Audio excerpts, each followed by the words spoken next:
சூடுண்ட மனசாட்சி. 1 தீமோத்தேயு 4:1-2 அப்போஸ்தலனாகிய பவுல் தன் ஆவிக்குரிய மகனுக்கு எழுதும் போது சூடுண்ட மனசாட்சியை பற்றி அவனை எச்சரிக்கிறார். ஒரு மனிதனின் மனசாட்சி சூடேற்றப்பட்டால் அது ஒருபோதும் தன் அசல் நிலைக்கு திரும்ப போவதில்லை. இந்த சூடேற்றப்பட்ட நிலையில் தேவனிடமும் அவருடைய கட்டளைகளையும் மற்றும் மற்றவர்களிடமும் ஒரு உணர்வின்மை ஏற்படுகிறது.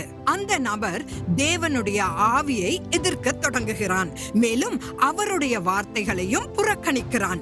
இறுதியாக சூடுண்ட மனசாட்சியுடன் வாழ்வது தேவ பக்தியுள்ள மக்களுடன் உள்ள ஐக்கியத்தை புறக்கணிக்க வழிவகுக்கிறது.